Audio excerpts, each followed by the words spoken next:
Des bénéfices encore et toujours des bénéfices pour la Confédération. La Suisse devrait avoir un excédent d'environ 600 millions de francs alors qu'un déficit de 400 millions avait été budgétisé. Un signe de la bonne santé économique de notre pays. Mais la Suisse se trouve tout de même sous pression de l'Union européenne, notamment en matière de fiscalité des entreprises. Certains accusent notre pays de faire du dumping fiscal pour attirer les multinationales et les sociétés de négoce. Alors faut-il craindre pour l'attractivité de la Suisse et ses finances? Pour en parler, j'ai le plaisir ce matin d'accueillir Serge Gaillard. Bonjour. Bonjour, monsieur. Directeur de l'administration des finances, ancien chef de la direction du travail du SECO, le secrétariat d'État à l'économie. Vous allez bien ? Ça va bien, oui. Vous êtes avec nous en duplex de Berne. Merci. Si vous allez bien, mieux ou aussi bien peut-être que la situation économique de notre pays, 600 millions de bénéfices, je le disais, réjouissant, inattendu. Oui, les finances publiques en Suisse se réjouissent d'une vraiment bonne santé. Nous avons maintenant la 8e fois après l'autre, nous attendons un surplus dans les résultats de l'année. Durant ces dernières 8 années, nous avons pu diminuer les dettes de 130 milliards à 110 milliards. Ça fait encore pour tous les cantons, communes et la Confédération un taux d'endettement de 33% comparé à 80% et plus dans certains pays en Europe. Ça veut dire une très bonne situation. Et on ne peut que se réjouir. On peut un peu risquer souvent à longue de brandir l'arme du déficit, alors qu'à l'arrivée année après année, vous le dites, c'est la 8e fois, l'État fait des bénéfices souvent au-delà du milliard de francs. Mais il y a quand même une différence. Les dernières 7 années, on avait toujours des recettes qui étaient plus hautes que ce que nous attendions.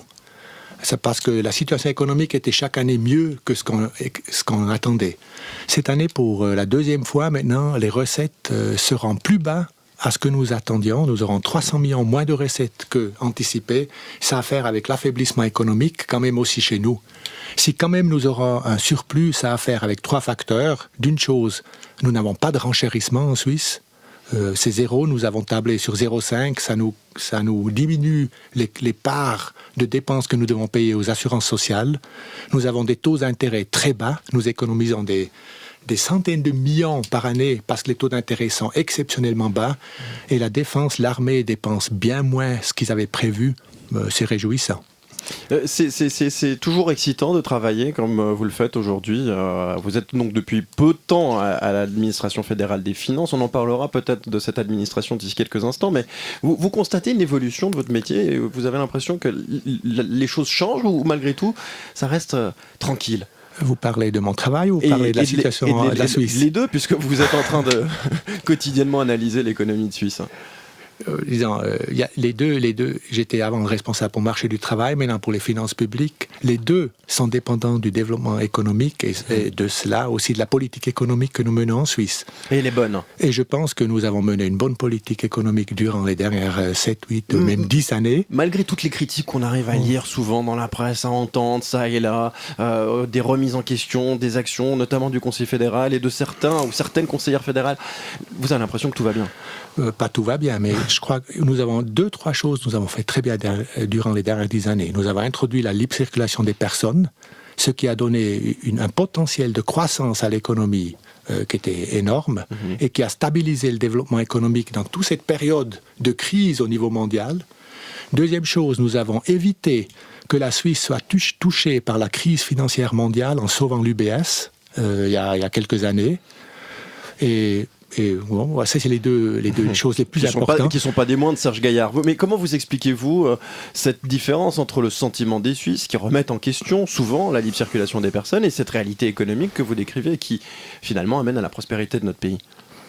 Oui, c'est clair que la libre circulation des personnes a eu beaucoup d'aspects positifs, mais ce qu'on avait sous-estimé, c'est le nombre d'immigrants qu'il y aurait comme conséquence. Ça veut dire que nous avons eu une forte immigration durant les dernières années. Forte immigration veut dire que la population augmente, qu'il faut investir dans les trafics publics, qu'il y a pénurie d'appartements. Beaucoup de changements qui sont contestés. Pour moi, les aspects positifs sont clairement en avance.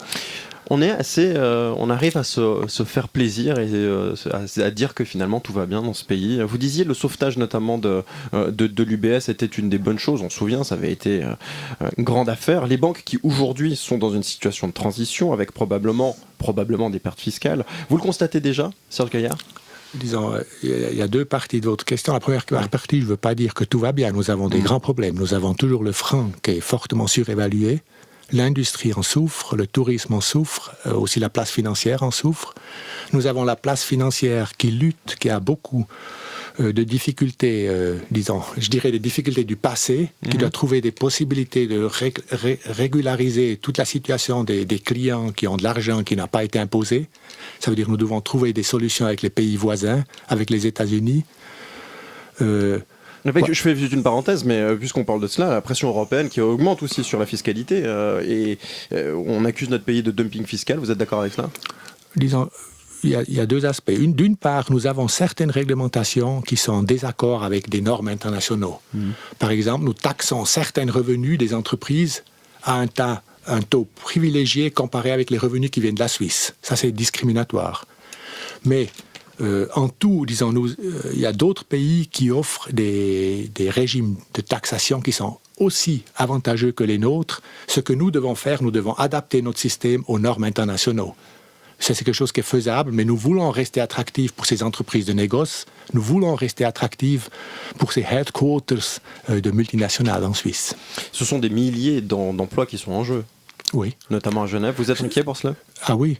D'ailleurs, c'est une des priorités, la réforme de la fiscalité des entreprises. Il s'agit justement de trouver une solution pour notre code de taxes qui corresponde aux normes internationales, surtout aussi européennes, mais d'autre part qu'on reste attractif pour ces entreprises. Ce que font les Néerlandais, ce que font les Belges, les Hollandais, les Belges, la Grande-Bretagne, nous devrons aussi être capables de trouver une solution. Un mot quand même, parce que je vous posais la question sur les banques, cette situation de transition aujourd'hui que l'on constate, des pertes fiscales que vous constatez, que vous anticipez ? C'est vrai que les pertes fiscales du côté des banques étaient significatives. Ça touchait surtout aussi certains cantons. Mais ça a été compensé par deux aspects. D'une, c'est la population qui croît, plus de personnes qui travaillent en Suisse et qui payent des impôts. Et le deuxième, c'est justement ces sociétés avec statuts spéciaux, ces multinationales, les entreprises de négoce, les sociétés de négoce, où les recettes ont fortement augmenté. Si on prend tout ensemble, les recettes ensuite en Suisse augmentent à peu près parallèle avec le développement économique.